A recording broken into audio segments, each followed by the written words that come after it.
Making disciples, transforming lives. Shalom Bapak Ibu semua. Haleluya, sukacita bisa kembali melayani di GMS Jakarta Selatan, GMS Gandaria City. Saudara, semenjak kita membuka ibadah secara rutin di Jakarta Selatan, saudara, setahu saya kita buka di Gandaria ini, kita sudah membuka per April. Jadi kurang lebih kita sudah 3 bulan penuh beribadah di tempat ini. Dan baru kurang lebih 3 minggu yang lalu, atau hampir 1 bulan yang lalu, kita membuka ibadah baru menjadi 3 kali kebaktian, sebab itu langkah iman. Izinkan hari ini, karena ini adalah gereja baru yang sebetulnya belum pernah untuk saya khotbahkan impartasi mengapa GMS dan mengapa GMS itu GMS sekarang, dan mengapa GMS itu menjadi gereja yang memuridkan. Saudara, dan inilah yang menjadi nyawa daripada GMS, DNA atau sesuatu yang menjadikan GMS adalah GMS. Bagi Anda yang mungkin baru saja join, saudara, sepanjang hari ini khotbah ini akan memperlengkapi Anda sekaligus mengenal apa sih yang menjadi rencana Tuhan bagi gerejanya. Khusus saya akan berbicara mengenai discipleship, katakan discipleship. Sepanjang hari ini tema khotbah saya. Ibadah pagi, ibadah ini saya akan berikan judul berkat khusus seorang murid. Lalu ibadah kedua bertahan sampai akhir. Kalau Anda ingin bertahan, saudara, tidak cukup menjadi orang Kristen, tidak cukup menjadi petobat, tidak cukup menjadi orang percaya. Itu nanti di ibadah kedua. Lalu di ibadah ketiga, lebih dari sekedar pergi ke gereja. Saudara, budaya bergereja khususnya di kota Jakarta atau budaya kekristenan hari-hari ini sebetulnya tidak seperti pattern atau patron gereja mula-mula. Padahal sebetulnya yang dimaksudkan, saudara, di dalam kekristenan ternyata yang disebut orang Kristen itu adalah murid pada zaman mula-mula. Itulah sebabnya kita nggak boleh jadi orang Kristen yang cuman sekedar pergi ke gereja. Karena itu tidak akan mengubah Anda secara permanen. GMS punya strong conviction bahwa orang kalau tidak jatuh di lingkungan yang tepat, tanah yang tepat, benih itu kalau jatuh di lingkungan yang salah, di tanah pinggir jalan, tanah yang berbatu-batu, tanah yang penuh dengan semak duri, ia tidak akan menghasilkan perubahan permanen dan tidak berbuah bagi kerajaan Allah. Nah, itu ada di ibadah ketiga. Saya berharap saudara, Anda bisa dengarkan khususnya kalau Anda berdomisili di GMS Jakarta Selatan, Anda dengarkan 3 khotbah ini. Anda boleh datang lagi di ibadah selanjutnya atau Anda bisa mendengarkan pesan saya via YouTube. Oke, saudara. Hari ini mengapa banyak orang Kristen? Kita sekarang di tema berkat khusus murid. Mengapa banyak orang Kristen, saudara, itu sebetulnya tidak menggenapi rencana Allah dalam kehidupannya. Padahal Tuhan itu menjanjikan banyak hal. Kenapa banyak orang Kristen itu sepertinya, saudara, tidak mengalami dalam tanda kutip fasilitas sorgawi yang Tuhan itu sebetulnya janjikan kepada orang Kristen. Lalu di ujungnya gagal. Karena satu hal, karena banyak orang Kristen tidak betul-betul memutuskan untuk menjadi muridnya Yesus. Bapak Ibu, salah satu amanat daripada Yesus sebelum dia naik ke sorga, dia berkata, pergi, jadikanlah segala bangsa muridku, kata Tuhan. Katakan amin. Saya mau tanya, kalau kita pergi ke pabrik coklat, apa produksinya? Coklat. Kalau Anda pergi ke pabrik garam, apa produksinya? Garam. Kalau Anda pergi ke pabrik handphone, apa produksinya? Handphone. Saya mau tanya, kalau Anda pergi ke gereja, produk yang dihasilkan itu apa? Album penyembahan? Bukan. Program, acara, seminar? Bukan. Jadi sebetulnya apa yang dihasilkan oleh gereja? Tidak kurang, tidak lebih. itu keluar dari mulut Yesus Kristus sendiri, yaitu amanatnya sebelum dia naik ke sorga. Dia berkata, go and make chocolate? No. Go and make disciples. Jadi kalau hari ini Anda punya pabrik coklat, maka perintahnya adalah go and make coklat. Pergi dan hasilkan coklat. Pergi dan produksilah coklat. Tapi kalau gereja, banyak orang keliru. Oh, produk dari gereja itu adalah kita bikin konser musik, album penyembahan, atau kita bikin acara-acara. Jadi kalau misalnya gereja itu bisa bikin acara, sekalipun itu tajuknya adalah KKR, maka mereka puas. Tidak, Bapak Ibu. Sebetulnya apa yang diamanatkan Yesus Kristus itu adalah go and make disciples. Jadi produk daripada gereja itu para murid. Yang setuju katakan amin. Nah itulah sebabnya dari sini kita bisa tahu targetnya Tuhan Yesus. Itu bukan menjadikan orang yang tidak percaya menjadi percaya kepada Yesus saja. Tidak hanya berhenti sampai di situ. Tapi menjadikan orang yang tidak percaya menjadi percaya, kemudian dilanjutkan mereka mengikut Yesus secara pribadi. Halo amin. Itulah murid, Bapak Ibu. Bahayanya, kalau gereja tidak memuridkan, maka gereja itu kalau nggak salah saya pernah khotbah di sini. Coba saya tes. Kalau gereja tidak memuridkan, maka akan menghasilkan 4K. Saudara, pernah nggak saya khotbah di sini? Siapa yang pernah dengar 4K di sini? Oh nggak pernah dengar, oke. Yang pertama, K yang pertama adalah konsumerisme rohani. K yang kedua namanya kompartementalisasi rohani. Bah, apa pula ini? Kok rumit amat? Yang ketiga namanya kompromi rohani. Dan yang keempat namanya kenyamanan atau kemapanan rohani. Kepuasan diri sendiri atau complacency rohani. Apa itu konsumerisme rohani? Yaitu ketika orang Kristen mereka datang di gereja hanya berpusat kepada diri sendiri. Orang Kristen seperti ini dangkal rohaninya. Kenapa? Karena mereka datang, mereka ikut Yesus itu hanya di seputar kebutuhan. Makanya tema besarnya itu hanyalah berkat dan mujizat. Saudara, tapi nggak ada penyerahan total untuk ikut Yesus. Jadi dia mendekat Yesus hanya sebatas kebutuhannya saja. Dia berpusat kepada diri sendiri. Itulah sebabnya kenapa kekristenannya dangkal. Karena mereka ikut Yesus, mereka nggak mau ditarik lebih dalam sama Tuhan. Mereka hanya berputar di soal berkat mujizat. Loh jangan salah. Saudara, kalau Anda punya kebutuhan datanglah kepada Yesus. Halo amin. Anak saya kalau punya kebutuhan, dia kepengen apa misalnya, dia sakit, kalau dia minta obat ke tetangga tentunya saya tersinggung. Datanglah kepada ayah, kepada bapamu. Tapi kalau kekristenan Anda hanya seputar kebutuhan, there is something wrong. Ada sesuatu yang salah. Nah, kekristenan yang dangkal itu tercipta karena gereja gagal menantang orang-orang Kristen untuk menjadi murid Yesus. Akhirnya terjadi yang namanya konsumerisme rohani. Konsumer, katakan konsumer. Yang kedua namanya apa saudara? Kompartementalisasi rohani. Pernah nggak lihat orang Kristen di dalam gereja sama di luar gereja beda? Ini adalah jenis orang Kristen yang mengkotak-kotakan iman. Jadi iman itu hanya berlaku di dalam gereja. Tapi di luar gereja sepertinya iman itu tidak lagi relevan.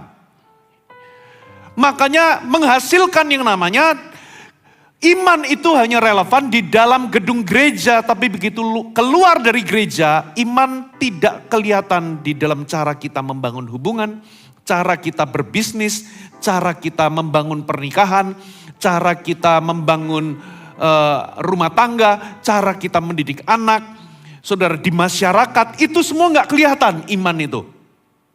Makanya Anda akan menemukan orang Kristen yang beda di dalam gereja, beda di luar.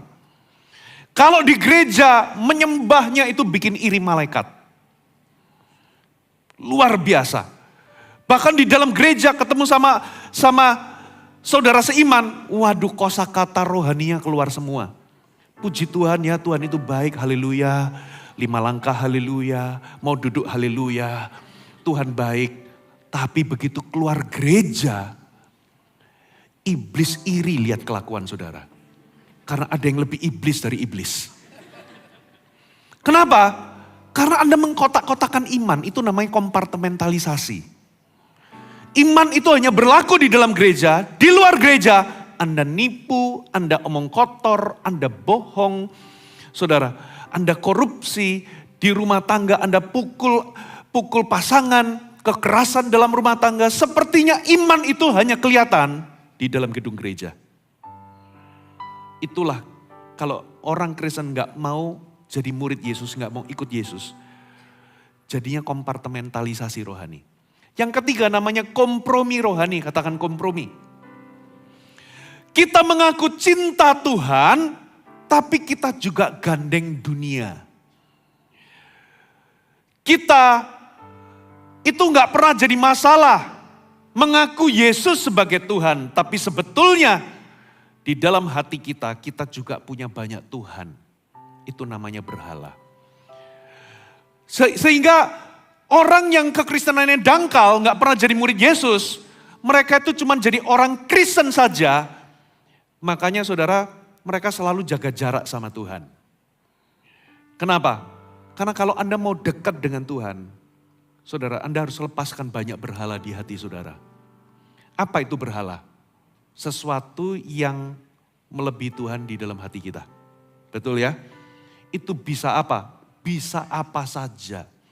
Bisa berupa kesenangan, bisa berupa uang, harta, posisi, saudara, kebiasaan. Dan itu bisa kelihatan dari mana? Saudara, dari waktu yang Anda habiskan, lalu kemana uang Anda pergi?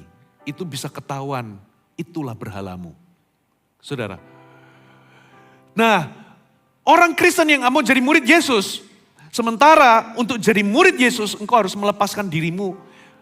Alkitab katakan, engkau harus mengasihi Tuhan lebih dari segalanya, betul ya? Sangkal diri, pikul salib. Tapi kalau Anda gak mau jadi murid, saudara, ini yang terjadi, kompromi rohani. Anda mengaku Yesus itu Tuhan, tapi dalam hatimu Anda juga punya Tuhan yang lain. Anda berkompromi. Yang keempat, namanya apa saudara? Kenyamanan atau kemapanan rohani. Nah ini saya pernah khotbah di sini. Apa yang membuat Laodikia itu dimuntahkan sama Tuhan? Saudara, ini karena engkau suam-suam, tidak panas dan tidak dingin. Oleh sebab itu Tuhan menasihatkan, belilah kepadaku yang pertama, emas. Yang kedua, pakaian putih untuk menutupi ketelanjanganmu. Yang ketiga, pelumas, minyak untuk melumas matamu supaya engkau bisa melihat. Rupa-rupanya kota Laodikia ini kota yang kaya raya. Penghasil 3 ini. Yang pertama adalah bukan penghasil. Kota Laodikia itu seperti tambang emas. Katakan tambang emas. Kalau Anda itu butuh utang, Anda pergi ke Laodikia, Anda akan dapat loan. Kota ini pernah hancur karena gempa bumi, tapi menolak bantuan daripada pemerintahan Romawi pusat. Saudara, mereka bangun lagi karena apa? Mereka itu kaya. Lalu yang kedua, penghasil wool berwarna hitam. Yang ketiga, penghasil salep mata karena secara medis mereka itu maju. Tapi gereja Laodikia ini membuat Tuhan enek karena apa? Mereka mengaku kami kaya dan kami telah memperkaya diri. Tapi Tuhan ngomong, tapi karena engkau gak tahu bahwa sebetulnya engkau miskin, makanya berilah kepadaku emas murni. Engkau gak tahu sebetulnya engkau telanjang, makanya belilah kepadaku kain putih, kain lenan putih, lambang kekudusan. Yang ketiga, engkau buta, makanya belilah kepadaku salep untuk bisa melumas matamu supaya engkau dapat melihat. Nah, jadi mereka itu mapan, merasa mereka itu sudah kaya. Tapi mereka tidak panas dan tidak dingin. Kenapa? Sekalipun Laodikia itu kota yang kaya, katakan kota yang kaya, tapi mereka nggak bisa menghasilkan air sendiri. Kenapa? Karena sumbernya itu kotor. Mereka harus ngambil dari dua kota sebelah, namanya Hierapolis, yang satu Kolose. Hierapolis itu penghasil, itu ada sumber air panas. Khasiatnya apa? Menyembuhkan. Sementara di sini pegunungan, airnya itu dingin. Khasiatnya apa? Menyegarkan. Mereka bikin saluran. Tapi karena salurannya itu panjang dan kandungan mineralnya tinggi, ya, sehingga begitu airnya itu nyampe di Laodikia, airnya nggak panas dan airnya nggak lagi dingin, tapi suam-suam. Begitu diminum karena kandungan mineralnya tinggi, itu seperti Anda minum air dari ledeng atau dari pipa yang berkarat, yang berwarna coklat itu loh. Coba Anda minum. Anda mual nggak? Mau muntah nggak? Karena rasanya itu rasa logam campur-campur getir. Itu rasa seperti air yang ada dalam termos zaman dulu. Disimpan sebulan 2 bulan lalu Anda minum. Airnya itu suam-suam plus rasa logam, rasa termos. Itu bikin apa? Bikin mau muntah. Makanya orang kalau minum airnya Laodikia itu muntah-muntah mereka. Dari situlah Yesus ngomong, alangkah baiknya kalau engkau panas atau engkau dingin. Engkau berguna, yang satu menyembuhkan, yang satu menyegarkan. Tapi karena engkau suam-suam, aku memuntahkanmu. Tahu enggak gereja yang membuat Tuhan enek itulah Laodikia. Membuat Tuhan itu mual atau muak. Nah itulah produk gereja yang menolak jadi murid. Mereka akan merasa mapan tapi gak ada gunanya kata Tuhan. Engkau gak panas, engkau gak dingin. Gak ada manfaatnya. Keberadaanmu cuman apa? Sekedar eksis. No. GMS tidak boleh hanya sekedar eksis. Katakan amin. Gereja kita harus bersinar. Harus seperti garam. Harus terang. Punya dampak bagi orang lain. Jiwa-jiwa harus ketika mereka datang di tempat ini, mereka harus mengalami perubahan. Katakan amin. Kita nggak boleh cuma sekedar pesta rohani jadi orang Kristen. Ya, no. Itu bukan maksud keberadaan GMS. GMS eksis. Paling tidak kita bisa jadi air panas, bisa menyembuhkan. Atau kita jadi air dingin, bisa menyegarkan. Katakan amin. Nah inilah kalau orang Kristen menolak jadi murid akan menghasilkan kedangkalan rohani. 4K ini akan muncul jadi gejala. Coba kita ulangi 4K. Yang pertama apa? Lupa. Konsumer rohani. Anda datang sebagai customer, bukan sebagai murid. Semua berpusat kepada kebutuhan Anda. Anda ikut Yesus hanya sebatas kebutuhan. Yang kedua, kompartementalisasi, mengkotak-kotakan iman sehingga Anda jadi rohani itu hanya di gedung gereja. Begitu keluar, rohana. Yang keempat, kompromi rohani. Anda mengaku Yesus Tuhan tapi at the same time Anda juga punya banyak berhala di hati. Yang keempat, kemapanan rohani. Saudara, Anda tidak ada gunanya selain dimuntahkan sama Tuhan. Nggak berguna sama sekali, tapi ngaku kaya. Ngaku mapan.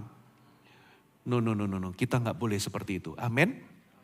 Nah pertanyaannya, ini menjawab pertanyaan, itulah sebabnya banyak orang Kristen itu tidak menggenapi rencana Allah. Padahal Tuhan itu memberikan kita fasilitas, itu seumpama. Dulu zaman dulu waktu saya SMA, pernah pertandingan basket lawan sekolah internasional pada zaman saya di tahun-tahun 95, 96. Saudara, kami kaget waktu masuk ke sekolah internasional, ada tempat gymnya, ada kolam renangnya, dan ruangannya bagus. Sementara saya sekolah biasa, lalu pertandingan basket di situ. Saudara, menurut Anda kalau saya bukan siswa di situ, saya bisa nggak masuk ke tempat gymnya? Atau saya bisa nggak masuk menikmati fasilitas kolam renangnya? Lapangan basketnya juga bagus banget dibanding dengan sekolah saya. Kenapa saya nggak boleh mendapatkan fasilitas itu? Karena saya bukan murid di situ. Begitu pula, kalau Anda belum jadi muridnya Yesus, that's why ada banyak berkat yang Anda nggak pernah terima. Karena ada berkat-berkat yang hanya bisa diterima ketika Anda memutuskan jadi muridnya Yesus. Paling tidak ada 2 berkat. Yang pertama, pengenalan akan Allah. Katakan pengenalan akan Allah.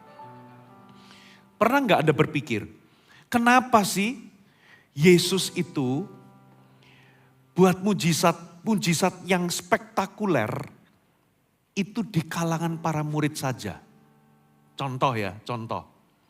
Yesus jalan di atas air. Kenapa nggak pas orang banyak itu kumpul, Yesus jalan di atas air? Kenapa waktu murid-murid sendirian lalu kepayahan, Yesus jalan di atas air?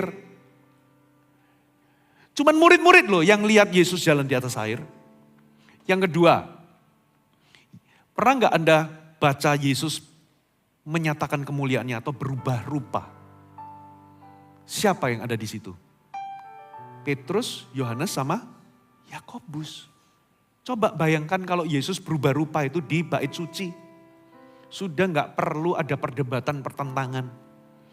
Apalagi di situ hadir siapa? Musa dan Elia. Ini 2 lambang hukum Taurat dan kitab para nabi. Musa itu diagungkan sama orang Israel. Nabi Elia itu juga mewakili kitab nabi-nabi. Coba kalau Yesus berubah rupanya itu waktu hari raya besar. Semua orang kumpul di bait suci. Semua ahli Taurat, tua-tua, orang Farisi, orang Saduki kumpul. Lalu Yesus berubah rupa. Beres, kelar. Semua orang gak akan memperdebatkan ini Mesias atau bukan. Langsung. Apalagi ada konfirmasi suara dari sorga. Terus Musa dan Elia nongol di situ. Mengkonfirmasi siapa Yesus. Pertanyaanku, Yesus kenapa kok cuma nongolnya ke hadapan 3 orang? Karena itulah berkat murid Yesus. Katakan amin. Ada berkat-berkat tertentu yang Anda gak akan pernah alami kecuali Anda memutuskan jadi murid. Yaitu Anda akan mengalami yang namanya pengenalan akan Allah. Katakan amin. Sekalipun ada banyak orang Kristen itu datang ke gereja rajin. Tapi kalau dia gak pernah memutuskan untuk follow Jesus. Menjadi muridnya secara pribadi. There's something missing. Saudara. Karena pada zaman itu ada 2 golongan orang. Murid sama orang banyak. Anda masuk golongan yang mana? Murid atau orang banyak? Saudara, orang banyak melihat mujizat juga. Tapi mereka gak pernah melihat Yesus berubah rupa. Mereka menerima mujizat seputar kebutuhan. Tapi mereka gak pernah lihat Yesus menghardik badai. Siapa gerangan orang ini? Cuma di hadapan murid-murid. Sehingga danau pun, alam pun taat kepadanya. Saudara, itu berkat pertama, katakan pengenalan akan Allah. Yang kedua, berkat kedua. Ternyata murid itulah yang diberikan karunia untuk mengetahui rahasia kerajaan Allah. Pernah nggak baca sebuah ayat, saudara? Yesus khotbah pakai perumpamaan, betul ya? Yesus khotbah pada waktu itu di ayat mana? Coba kita buka sama-sama Bapak Ibu. Kita buka sama-sama di dalam Matius pasal yang ke-13. Sorry. Kita buka dulu ini. Tadi saya kelupaan baca.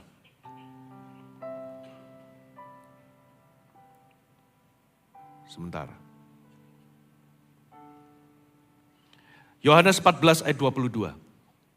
Yohanes 14 ayat 22. Yudas yang bukan Iskariot berkata kepadanya, Tuhan, apakah sebabnya maka engkau hendak menyatakan dirimu kepada kami dan bukan kepada dunia? Versi The Passion Translation berkata, Then one of the disciples named Judas, not Judas Iscariot, said, Lord, why is it you will only reveal your identity to us and not to everyone? Mengapa? Sebabnya engkau itu mereveal identitasmu kepada kami dan bukan kepada semua orang. Karena memang jawabannya sederhana. Tuhan itu hanya menyatakan dirinya kepada murid-muridnya. Katakan amin. Yesus hardik badai, Yesus jalan di atas air, Yesus berubah rupa. Amin saudara. Lalu yang kedua, saudara coba kita buka di dalam Matius 13 ayat 10 sampai 13. Dikatakan begini, maka datanglah murid-muridnya dan bertanya kepadanya, mengapa engkau berkata-kata kepada mereka dalam perumpamaan? Mereka ini siapa saudara? Orang banyak. Jawab Yesus, kepadamu diberi karunia untuk mengetahui rahasia kerajaan sorga. Tetapi kepada mereka apa saudara? Tidak. Siapa mereka di sini? Orang banyak. Tapi kepadamu yaitu murid-murid, engkau diberitahu rahasia kerajaan sorga. Karena siapa yang mempunyai kepadanya akan diberi sehingga berkelimpahan. Tapi siapa tidak mempunyai apapun yang ada padanya akan diambil daripadanya. Itu sebabnya aku berkata-kata dalam perumpamaan kepada mereka. Karena sekalipun melihat mereka tidak melihat, sekalipun mendengar mereka tidak mendengar dan tidak mengerti. Jadi konteksnya Yesus itu tiba-tiba khotbah, tapi khotbahnya itu dalam perumpamaan. Khotbah tentang penabur. Naburkan benih, yang satu jatuh di tanah pinggir jalan. Ada yang jatuh di tanah berbatu-batu. Lalu yang terakhir tanah penuh dengan semak duri. Setelah itu Yesus selesai khotbah di situ. Tidak dijelaskan sama sekali. Lalu murid-muridnya waktu Yesus menyendiri datang kepadanya tanya, apa maksud perumpamaan itu? Lalu Yesus berkata, kepadamu diberikan rahasia, mengetahui rahasia kerajaan sorga. Tapi kepada mereka tidak. Mereka hanya sampai di titik dapat perumpamaan. Tapi mereka enggak dapat pengertian. Saudara, itulah sebabnya kalau Anda menolak jadi muridnya Yesus, Anda menolak untuk ikut Yesus secara pribadi dan jadi murid. Saudara, Anda kehilangan dua berkat ini. Pengenalan dan rahasia kerajaan Allah. Anda gak akan punya pengertian. Nah sekarang pertanyaan berikutnya. Apa yang membedakan orang banyak dengan murid? Apa faktor pembedanya? Saudara. Yang pertama, coba kita buka Yohanes 6 ayat 24 sampai 27. Yohanes 6 ayat 24 sampai 27. Ketika orang banyak melihat bahwa Yesus tidak ada di situ dan murid-muridnya juga tidak, mereka naik ke perahu-perahu itu lalu berangkat ke Kapernaum untuk mencari Yesus. Sampai di sini dulu. Konteksnya adalah Yesus habis menggandakan 5 roti 2 ikan memberi makan 5.000 laki-laki. Kalau dihitung sama perempuan sama anak-anak, kurang lebih para penafsir mengatakan jumlahnya kurang lebih antara 20.000 sampai 40.000. Setelah itu Yesus menyuruh orang banyak itu pulang, saudara, lalu menyuruh murid-muridnya bertolak ke seberang. Nah, pada waktu itu Anda harus tahu bahwa Danau Tiberias atau Danau Galilea atau Danau Genesaret itu enggak sebesar Danau Toba. Danau Toba itu mungkin 10 kali atau 15 kalinya lebih besar. Sehingga kalau Anda jalan kaki menyisiri, mengelilingi Danau Toba itu bisa, apalagi di tempat di mana Yesus menyeberang, itu bukan yang menyeberang ke diagonalnya, tapi dari sini ke sono. Sehingga pada waktu itu banyak orang-orang itu berjalan kaki mencari Yesus. Tapi mereka tidak mendapatinya. Lalu apa yang terjadi ayat berikutnya? Ketika orang banyak menemukan Yesus di seberang laut itu, ini danau ya bukan laut sebetulnya. Mereka berkata kepadanya, Rabi, kapan engkau tiba di sini? Bila mana engkau tiba di sini?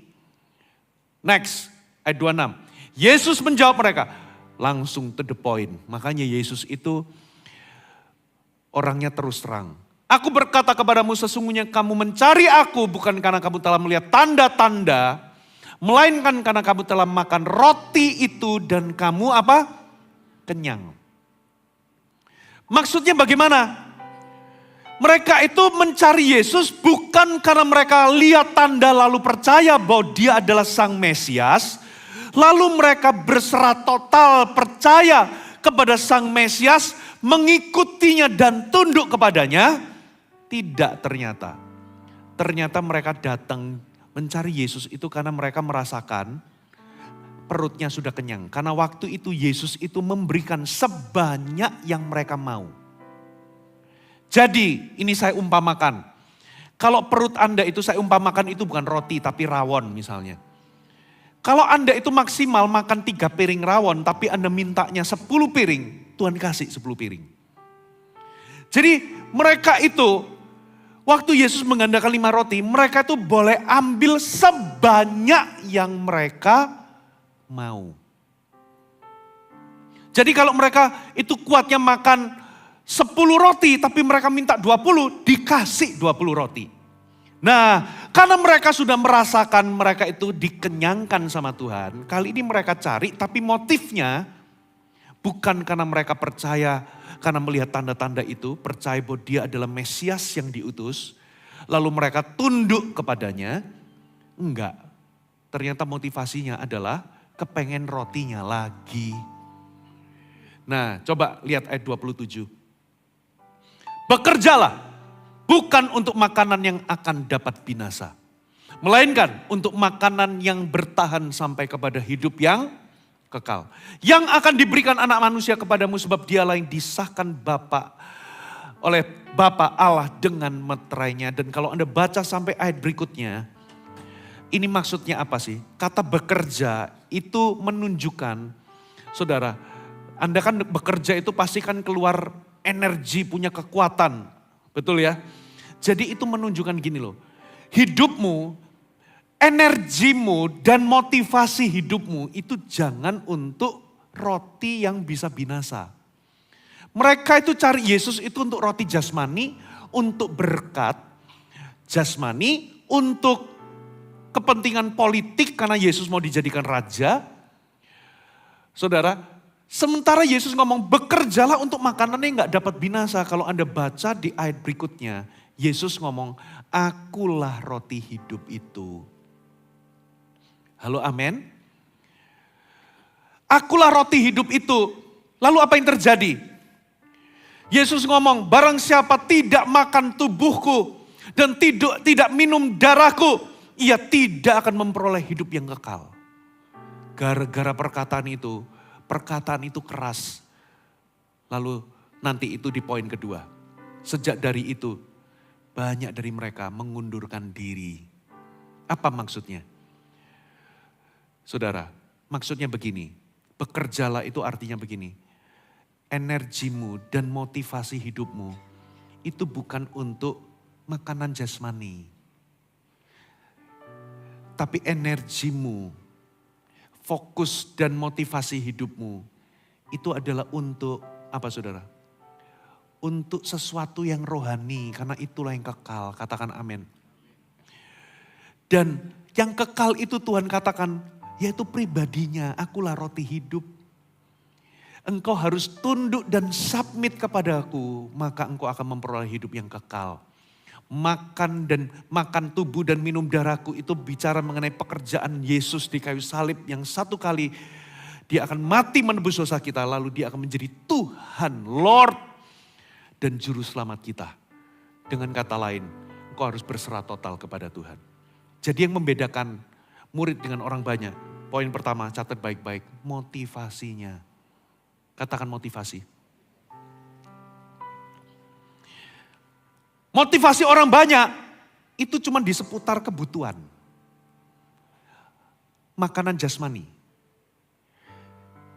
Berkat. Saya nggak katakan berkat itu Tuhan gak anti berkat loh. Saudara, Saya nggak katakan Tuhan itu tidak peduli dengan kebutuhan Anda, tidak. Tapi motivasi Anda nggak boleh karena kebutuhan, katakan amin. Di seputar apa saudara? Mujizat. Motivasinya itu cuma makanan jasmani, roti, berkat, mujizat. Udah itu aja, titik. Sementara yang Yesus katakan adalah motivasimu itu harus bekerja. Energimu adalah untuk sesuatu yang kekal, sesuatu yang rohani. Dan akulah roti hidup. Engkau harus datang karena engkau ingin kenal aku dan engkau ingin menjadi seperti aku. Katakan amin. Motivasi murid itu adalah ingin menjadi seperti gurunya. Saya mau tanya misalnya, Anda kalau misalnya diberkati oleh, ini namanya Jun. Saudara, sayangnya Jun sudah punya pacar. Kalau Anda terberkati oleh permainan keyboardnya, lalu Anda ingin belajar les sama dia, apa motivasi utama saudara? Anda akan pengen bisa seperti dia, betul nggak? Anda ingin bisa main keyboard seperti gurunya. Begitu pula murid. Saudara, itu mengikut Yesus, motivasinya adalah ia ingin menjadi seperti gurunya. Makanya beda motivasi. Orang kalau cuma jadi orang Kristen saja, dia akan cuma datang untuk di seputar kebutuhan. Dia ikut Yesus cuma karena dia kenyang. Tapi murid itu beda. Dia ikut Yesus karena dia mau kenal siapa dia. Dan dia ingin menjadi seperti dia. Menjadi seperti Kristus, itulah motivasi tertinggi seorang murid. Amin. Perbedaan kedua antara murid dengan orang banyak. Saudara. Perbedaan kedua, coba kita baca sama-sama di Yohanes 6, masih Yohanes 6 tadi. Saudara. Ayat 66 sampai 69. Nah saya lanjutkan ya. Coba. Mulai dari waktu itu banyak murid-muridnya mengundurkan diri dan tidak lagi mengikut dia. Next. Maka kata Yesus kepada ke-12 muridnya. Apakah kamu tidak mau pergi juga? Ayat 68. Jawab Simon Petrus kepadanya. Tuhan, kepada siapakah kami akan pergi? Perkataanmu adalah perkataan hidup yang kekal. Ini lanjutan dari tadi. Yesus ngomong, barang siapa, akulah roti hidup. Karena mereka tanya, berikan kepadaku makanan itu. Supaya kami dapat bekerja untuk makanan yang tidak bisa binasa. Lalu Yesus berkata, akulah roti hidup. Kalau di zaman Israel, mereka makan mana. Tapi mana itu tidak kekal. Akulah roti yang turun dari sorga. Waduh, ini perkataan keras. Kenapa? Mereka langsung tanya, bukankah kamu ini anaknya si Yusuf sama si Maria? Langsung digituin. Karena Yesus ngaku, akulah roti yang turun dari sorga. Lalu berikutnya Yesus ngomong perkataan kedua. Barang siapa tidak makan tubuhku, minum darahku, ia tidak mendapat hidup yang kekal. Itu perkataan kedua yang membuat mereka syak. Kenapa? Bagi orang Yahudi minum darah itu najis. Haram. Tapi Yesus ngomong soal makan, ini kanibal. Enggak, Yesus enggak ngomong tentang kanibalisme. Yesus ngomong, kalau engkau enggak menjadi satu denganku, union with me, ya akulah yang nanti akan mati. Ini mereka enggak ngerti tentang ini. Aku ini satu kali akan mati aku menyerahkan tubuhku dan mencurahkan darahku. Kalau engkau tidak menerima karya salib, lalu engkau berserah total kepadaku sebagai Tuhanku dan Juru Selamat. Sebagai Tuhan dan Juru Selamat. Kau enggak akan memperoleh hidup yang kekal. Saudara, jadi mereka itu di seputar makanan jasmani. Sementara tuntutan Yesus itu jangan bekerja untuk makanan jasmani yang dapat binasa. Tapi motivasi hatimu itu engkau tujukan untuk mengenal aku karena akulah Tuhan. Engkau harus berserah total, tunduk kepadaku, mengakuiku sebagai Lord. Maka engkau akan memperoleh hidup yang kekal. Perkataan ini ternyata keras. Makanya sejak hari itu banyak dari mereka yang motifnya cuma kepengen roti, mengundurkan diri. Saudara. Lalu Yesus tanya kepada 12 muridnya, nggak mau pergi juga? Simon Petrus berkata, kemana kami harus pergi? Sebab apa? Firman-Mu, perkataanmu, itu roh dan kehidupan. Perkataanmu adalah kehidupan kekal bagi kami. Dengan kata lain, aku gak mau pergi, aku mau ikut kemanapun. Sebab perkataanmu itu hidup kekal. Aku mau mengejar kerohanian tadi. Tunduk kepadamu, jadi muridmu, karena aku gak mau receh soal berkat. Aku mau hidup kekal, katakan amin. Perbedaan kedua, itu bicara soal apa saudara? Kalau yang pertama motivasi, yang kedua itu komitmen, katakan komitmen. Saudara, ditanya, kamu gak pergi juga? No, I will stay. Makanya di Markus 6 ayat 31 dikatakan begini, Markus 6 ayat 31. Lalu ia berkata kepada mereka, marilah ke tempat sunyi supaya kita sendirian. Beristirahatlah seketika sebab memang begitu banyak orang datang dan yang pergi. Katakan datang dan pergi. Orang banyak itu come and go. Sehingga makan pun mereka tidak sempat. Bergereja itu juga sama Bapak Ibu. Saudara, people come and go. Tapi disciple will committed, will stay. Katakan amin. Pengunjung datang dan pergi, tapi anak itu akan tetap tinggal. Dia akan komitmen. Amin saudara. Satu ayat lagi saudara. Yohanes 11 ayat 7 dan 8. Yohanes 11. Sesudah itu berkatalah ia kepada murid-muridnya, mari kita kembali lagi ke Yudea. Lalu perhatikan. Murid-murid itu berkata kepadanya, Rabi, baru-baru ini orang-orang Yahudi mencoba melempari engkau. Masih maukah engkau kembali ke sana? Coba kita lompat di ayat yang ke-16. Lalu Thomas yang disebut Didimus berkata kepada teman-temannya, yaitu murid-murid yang lain, marilah kita pergi juga untuk mati bersama-sama dengan dia. Yesus itu mau ke Yudea, tempat di mana di situ dia dilempari batu mau dibunuh. Lalu Yesus mau balik ke situ. Murid-muridnya tanya, kalau mereka nggak punya komitmen, mereka akan berkata, Yesus, lu aja yang pergi. Gua tunggu di sini. Kenapa? Itu di tempat itu kamu pernah mau dibunuh. Tapi yang namanya murid, itu rela dibawa Tuhan ke tempat-tempat yang tidak nyaman. Itu namanya komitmen. Banyak orang itu mengiring Yesus kalau semuanya itu baik-baik.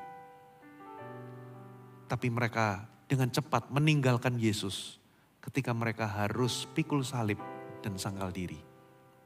Saudara, tapi Thomas berkata, marilah kita pergi juga untuk mati. Saudara, satu kali ada orang mendekati Yesus, mau ikut Yesus. Yesus langsung kasih mereka paham. Langsung Yesus ngomong begini, anak manusia tidak punya tempat untuk meletakkan kepala. Serigala punya liang, burung punya sarang. Tapi anak manusia tidak punya tempat untuk meletakkan, apa maksudnya? Ada orang mengartikan Yesus gak punya rumah. Ada ayat yang satu kali murid-murid Yohanes Pembaptis datang kepada Yesus tanya, di mana engkau tinggal? Mari ikut aku, kutunjukkan di mana aku tinggal. Yesus punya rumah. Tapi gak punya tempat untuk meletakkan kepala, itu artinya apa? Orang kalau berjalan dalam perjalanan, saudara, zaman dulu itu gak ada yang namanya mobil, kendaraan. Ya, di zaman dulu kebanyakan mereka jalan kaki. Kalau mereka cukup punya uang, mereka punya keledai atau kuda. Nah, di dalam perjalanan, mereka itu kalau kelelahan, mereka itu akan ngasuh, katakan ngasuh. Mereka akan beristirahat seperti Anda. Kalau Anda naik pesawat, saudara, kalau Anda ingin istirahat, kenapa kok Anda begini? Kenapa? Karena Anda nggak punya tempat untuk meletakkan kepala. supaya bisa istirahat. Betul ya? Makanya Anda bawa bantal. Betul ya? Bantal travel itu loh. Supaya apa? Supaya bantalnya kalau dilingkarkan di leher Anda bisa meletakkan kepala. Nah, dalam perjalanan juga sama. Ketika mereka istirahat, mereka itu akan mencari tempat untuk bisa menyandarkan tubuhnya, bahkan bisa meletakkan kepalanya untuk mendapatkan kenyamanan. Supaya mereka bisa istirahat. Tapi Yesus ngomong, kalau engkau mau ikut aku, perhatikan, serigala punya liang untuk bisa istirahat. Burung bisa punya sarang untuk istirahat. Tapi anak manusia tidak punya tempat bahkan untuk meletakkan kepalanya supaya dia bisa nyaman. Berarti kalau engkau mau ikut aku, engkau harus berani dan siap untuk tidak nyaman. Katakan amin. Nah, orang banyak itu ikut Yesus kalau semuanya nyaman. Makanya komitmennya tidak teruji. Makanya people come and go. Tapi murid, saudara, saya percaya kalau Anda mau bertumbuh, Tuhan akan taruh Anda, Tuhan akan stretch Anda. Tuhan akan tempatkan Anda ke area-area yang itu di luar zona nyaman saudara. Masih mikir mau jadi murid Yesus? Saudara, bergereja juga sama Bapak Ibu. People come and go. Tapi kalau Anda mau betul-betul bertumbuh, Anda harus komitmen, katakan amin. Jadikan dirimu murid. Pertama-tama putuskan untuk jadi murid Yesus. Jadi murid Yesus itu harganya mahal. Yang pertama, menurut Lukas 14, Anda harus mengasihi Tuhan lebih dari segalanya. Barang siapa tidak membenci ayah ibunya, saudaranya laki-laki, saudara perempuan, ia tidak layak, tidak bisa menjadi muridku. Itu diulang sampai 3 kali. Membenci di sini bukan berarti literal membenci, tapi cintamu kepada orang-orang terdekatmu, itu kalau dibandingkan cintamu dengan Tuhan, itu perbedaannya seperti benci dan cinta. Yang kedua, disuruh sangkal diri, pikul salib, sebulan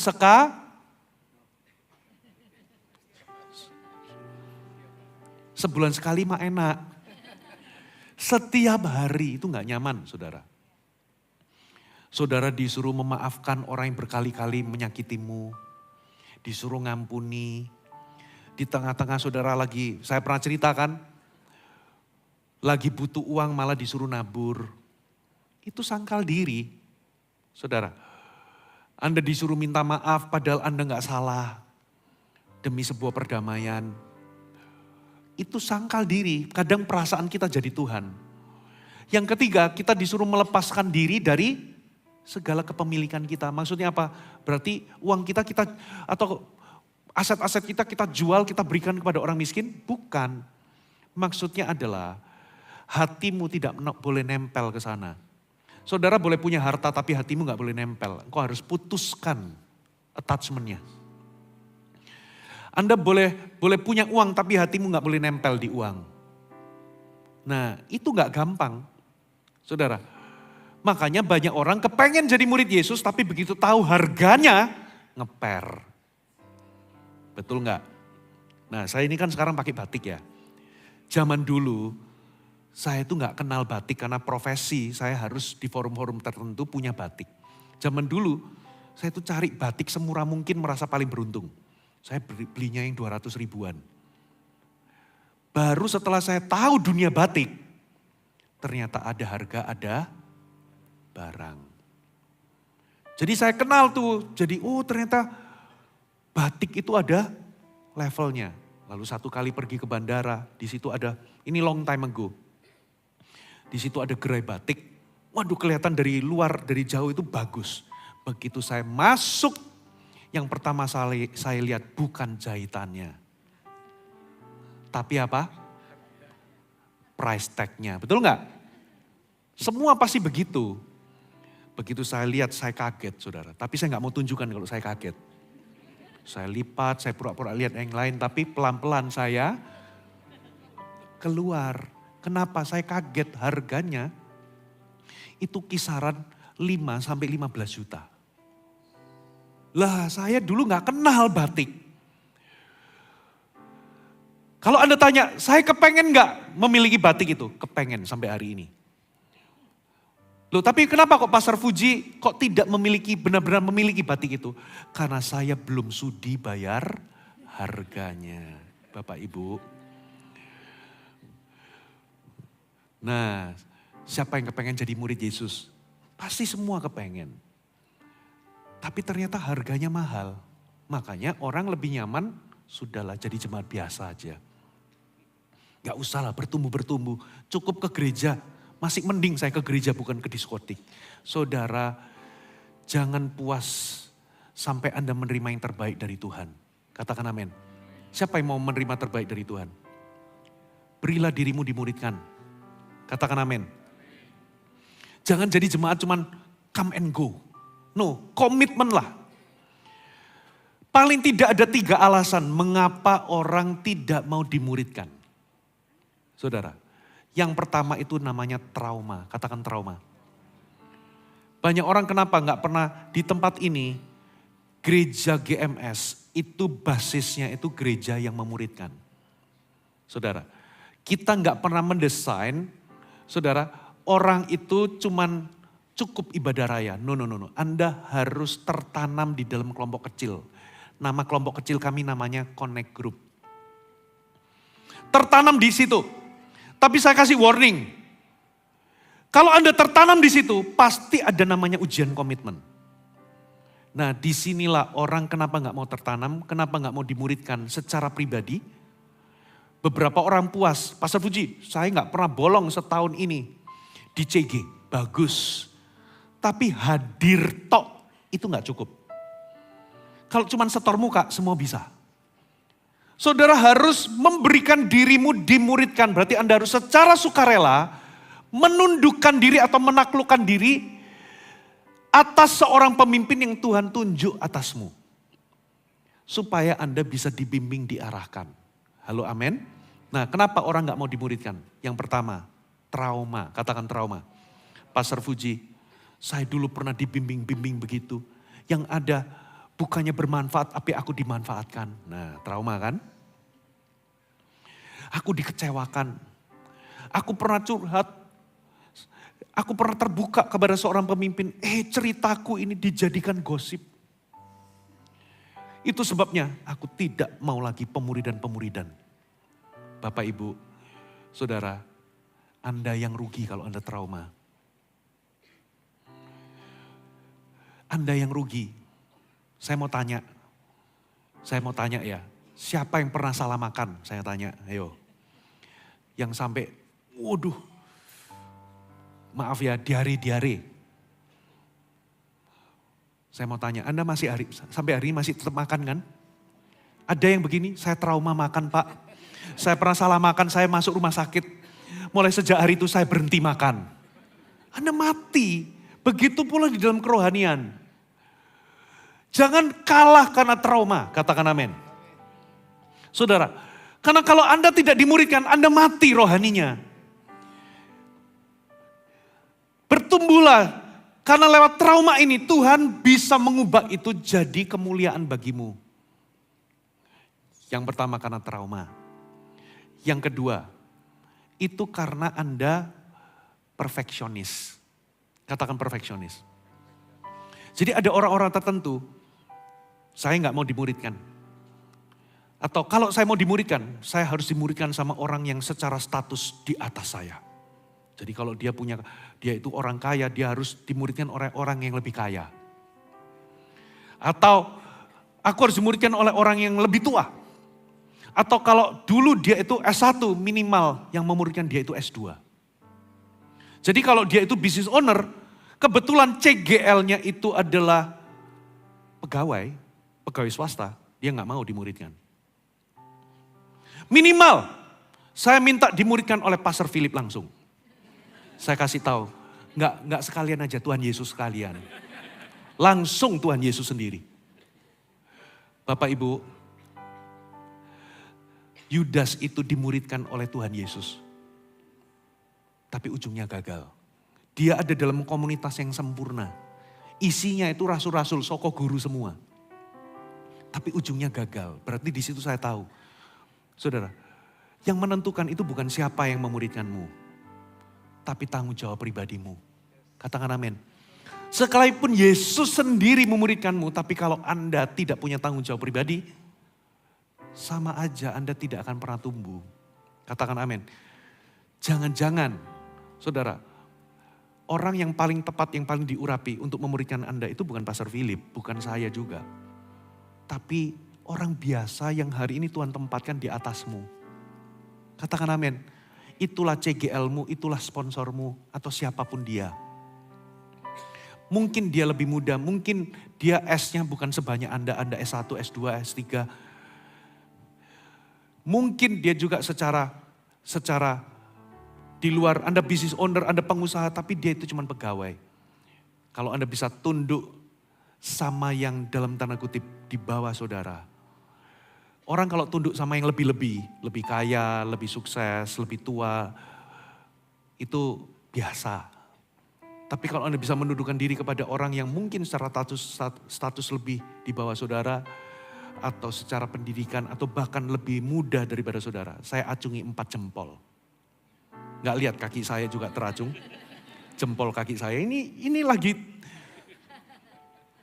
Amin. Itu alasan kedua. Perfeksionis. Katakan perfeksionis. Dan orang perfeksionis itu CG-nya harus sempurna. Sesuai dengan idealismenya. Nggak ada Bapak Ibu. Makanya jangan mengeluh kalau ikut CG. Kok suaranya fals semua kalau nyanyi. Karena memang nggak semua orang bisa nyanyi. Katakan amin. Tapi bedanya kalau penonton sama penyembah. Kalau penyembah gak peduli siapa yang mimpin, fals gak fals, dia akan datang mempersembahkan sesuatu bagi Tuhan. Amin. Yang ketiga itu namanya independen. Katakan independen. Nah perhatikan ya. Orang kalau dia itu sudah menjadi sesuatu atau punya sesuatu. Itu cenderungnya itu independen. Contoh. Anda misalnya orang yang sangat kaya. Atau Anda itu pejabat publik yang berpengaruh. Atau Anda itu influencer atau artis yang terkenal. Atau Anda itu berprestasi di luar sana. Seorang misalnya motivator. Atau seseorang lah somebody. Kecenderungannya begitu dia masuk di dalam gereja. Dia merasa mandiri atau independen. Dia merasa aku gak butuh orang lain. Karena apa? Karena dia punya kelebihan-kelebihan tersebut. Saudara. Nah itu berbahaya. Kenapa? Karena siapapun kita, waktu kita masuk di dalam gereja, kita adalah anak. Ada amin. Dan kita butuh orang lain untuk kita itu bisa dimuridkan menjadi serupa seperti Yesus. Itulah sebabnya sikap independen mandiri tadi itu harus dibuang jauh. Itulah 3 penyebab mengapa orang tidak mau dimuridkan. Trauma, perfeksionis, independen. Nah sekarang yang terakhir sebelum saya tutup. Perbedaan ketiga namanya pengertian. Saudara, coba kita baca ayatnya. Atau tadi gak usah dibaca. Ya, yang ketiga pengertian. Orang banyak cukup begitu Yesus ngomong perumpamaan tentang penabur, mereka cukup. Mereka dengar khotbah lalu pulang. Kenapa? Karena hatinya bukan murid. Coba kalau hatinya murid, mereka akan kejar Yesus untuk cari pengertiannya. Katakan amin. Nah disinilah saudara, bedanya orang banyak dengan murid itu bedanya di pengertian. Hanya kepada murid di Alkitab berkata, setiap pagi, coba kita baca 1 ayat terakhir ya, saya janji ini. 1 ayat terakhir. Saudara, Yesaya pasal yang sebentar.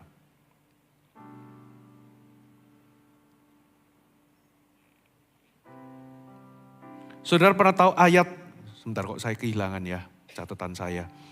Ayat setiap hari Tuhan membuka telingaku, Tuhan memberikanku lidah seorang murid, dan Tuhan membuka telingaku menjadi telinga seorang murid. Pernah baca ayat itu? Hanya kepada muridlah yang diberikan. Coba munculkan, oke. Setiap pagi ia mempertajam pendengaranku untuk mendengar seperti seorang. Berkat inilah yang akan diterima. Kenapa orang yang tidak punya hati seorang murid, dia nggak mendapat pengertian. Karena hanya orang punya hati murid lah. Yang setiap hari Tuhan akan mempertajam, membuka telinga kita. Saudara, sehingga kita bisa mendapatkan pengertian-pengertian. Katakan amin. Itulah telinga seorang murid. Saya tutup dengan ini. Saudara, kalau Anda itu nggak pernah jadi murid, pengertian Anda akan terbatas. Karena kedewasaan seseorang itu bisa kelihatan dari pengertiannya. Orang di dalam gereja seperti ini, khotbah, orang bisa amen, bisa mantuk-mantuk begini. Saya pernah begitu, lihat ada orang, wah mantuk. Tapi begitu saya ajak ngobrol, kelihatan cara berpikirnya sebetulnya orang ini tidak ngerti. Saudara, Alkitab berkata, kalau matamu gelap, gelaplah tubuhmu. Kalau matamu terang, teranglah tubuhmu. Mata itu simbol dari bagaimana Anda memandang dunia atau memandang kehidupan. Kalau caramu memandang kehidupan itu salah, maka tubuhmu, kehidupanmu, perilakumu akan salah. Saya kasih contoh aja. Saudara, kita tahu bahwa uang itu penting. Kita nggak bisa deny. Bahkan segala sesuatu butuh uang, betul ya? Anda parkir pun butuh uang. Anda kalau misalnya pergi ke mana? Ke jalan di tol, butuh toilet pun kadang kita harus kasih uang 2.000. Tapi kalau sekalipun segalanya itu butuh uang, terus Anda punya pengertian, berarti uang adalah segalanya, disitulah hidup Anda akan hancur. Banyak orang di luar itu punya pengertian, uang itu segalanya. Apa yang terjadi kalau Anda punya pengertian uang itu segalanya? Anda akan halalkan segala cara demi dapatkan uang. Gak peduli itu melanggar integritas, nilai-nilai. Gak peduli apakah itu merusak hubungan. Pernah dengar kakak beradik waktu kecil main kelereng sama-sama, tapi waktu gede mereka bermusuhan jadi musuh bebuyutan. Hanya gara-gara uang. Akhirnya uang jadi nomor satu. Uang segalanya. Saudara, lalu gara-gara Anda mengejar uang. Saudara, Anda kehilangan iman, Anda menyusahkan diri dengan berbagai hal. Itulah bahayanya kalau Anda punya cara pandang atau pengertian, itu tidak diperbaharui oleh firman. Nah, hanya muridlah yang akan mendapatkan pengertian. Katakan amin. Sebab murid, dia nggak puas cuma dengarkan khotbah. Apalagi itu khotbah penuh perumpamaan. Hati murid dia akan datang sama Yesus lalu tanya apa arti perumpamaan itu. Sebab dia nggak puas. Mari kita bangkit berdiri sama-sama.